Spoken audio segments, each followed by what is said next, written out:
बुलंदशहर और अलीगढ़, इन 8 सीटों पर वोटिंग की शुरुआत हो चुकी है। दूसरे चरण के लिए मतदान की शुरुआत। देखिए, यूपी की 8 लोकसभा सीटों पर वोटिंग शुरू हो चुकी है। नगीना, अमरोहा, आगरा, मथुरा, बुलंदशहर, अलीगढ़, फतेहपुर सीकरी और हाथरस में वोटिंग आज शुरुआत हो चुकी है। दूसरे चरण के लिए सुबह के 7 बज चुके हैं और मतदान की शुरुआत।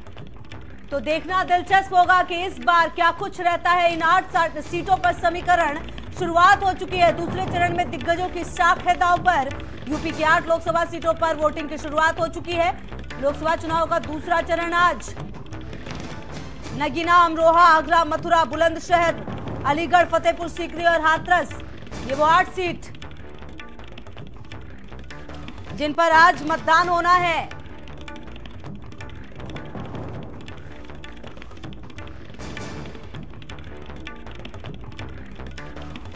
और लगातार देखिए कि हम आपको हर सीट के बारे में बता रहे हैं कि किस प्रकार से समीकरण बन रहे हैं, किस तरह से वोटिंग की शुरुआत हो गई है।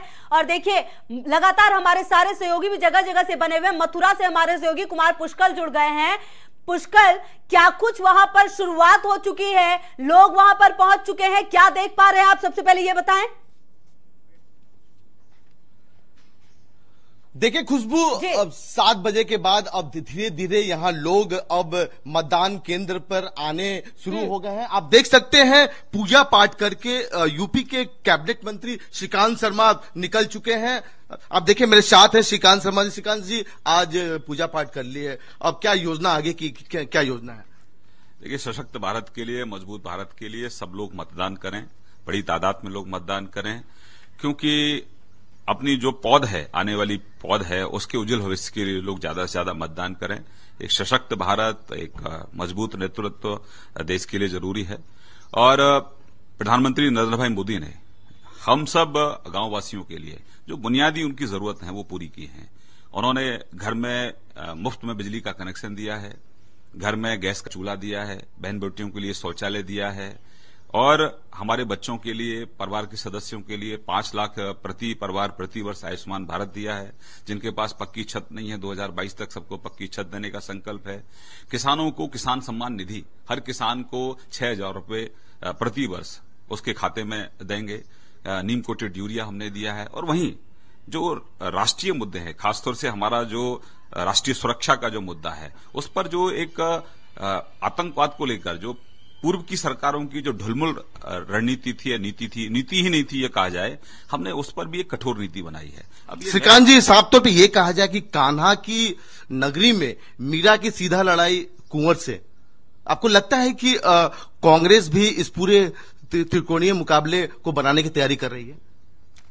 देखिए, मेरा यहाँ हमारे जो कार्यकर्ता हैं उनका जो ब्रजवासियों का जो फीडबैक है वो ये है कि क्यों पड़े हो चक्कर में, कोई नहीं है टक्कर में। तो यहाँ ये बाहरी और ये जो नारा ये लगाने की कोशिश कर रहे हैं, आप ये पूछिए कि राहुल गांधी का अमेठी से क्या रिश्ता है? क्योंकि वो राजा है, मतलब राजा का बेटा कहीं से भी लड़ सकता है और हेमा मालिनी जी यहां से नहीं लड़ सकती। तो ये जो दिल्ली में जो राज परिवार है, जिन्होंने इस देश का लंबे समय तक दोहन किया है, क्या इनका एक छत्र राजा ये दुनिया, मतलब देश के किसी भी कोने से लड़ सकते हैं? और एक कॉमन मैन, एक आम जन कहीं से नहीं लड़ सकता। तो अनावश्यक रूप से इसको कहीं ना कहीं, क्योंकि मुद्दा नहीं है इसलिए मुद्दा बनाने की कोशिश करेंगे। जहां तक आप मीरा की बात कर रहे हैं, तो हम सब ब्रजवासी हैं और हमारी जो प्रत्याशी हैं यहाँ से भगवान कृष्ण की भक्त हैं और वो गोपी हैं। तो ब्रजवासियों का सबका दायित्व बनता है कि कृष्ण की गोपी को यहाँ से जिताकर हम लोग सदन में भेजें, दिल्ली भेजें। अगर कास्ट अर्थमेटिक की बात करें तो जाट लोग यहाँ पर बहुत ज्यादा हैं, 3.5 लाख के करीब, तो उनको आप कैसे रुझा पाएंगे, क्या बताएंगे आप? देखिए, दिल्ली में कुछ लोग बैठते हैं जो टीवी स्टूडियोज में बैठते हैं, वो अपना अरिथमेटिक लगाते हैं। उन्होंने कास्ट के ऊपर 2014 में भी कहीं ना कहीं अपने ग्राफिक्स को तैयार किया था, वो विफल हुआ। 2017 का उत्तर प्रदेश का जो चुनाव था, उन्होंने कहीं ना कहीं उस ग्राफिक को लगाया, कितना ब्राह्मण, कितना जाट, कितना राजपूत, कितना ओबीसी, वो ध्वस्त हुआ। इस चुनाव में भी लोग एक मजबूत सरकार चुनने जा रहे हैं, उसके लिए एक मजबूत नेतृत्व के रूप में नरेंद्र भाई मोदी जी को चुनने जा रहे हैं। तो उसके आगे ये जो कास्टिज्म का एक कहीं ना कहीं बैरियर खड़ा करने की ऐसे लोग कोशिश कर रहे हैं जो फ्लॉप साबित हुए हैं। गवर्नेंस के मुद्दे पर और राष्ट्रीय सुरक्षा के मुद्दे पर आप ये जो महामिलावटी लोग हैं, ये फ्लॉप साबित हुए हैं, इनका कोई एजेंडा नहीं है। तो ये आज जो मुद्दे हैं, सबसे बड़ा मुद्दा है कि जो कॉमन मैन को जो सुविधाएं दी गई, क्योंकि 55 साल तक ये लोग सिर्फ लूटते रहे। तो आज पहली बार ऐसा हो रहा है कि उसको लग रहा है कि उसके हित वाली सरकार है। तो ये जो जाति है ये बहुत गौण साबित होगी इस चुनाव में, जैसे पूर्व के 2 चुनावों में जाति गौण साबित हुई है।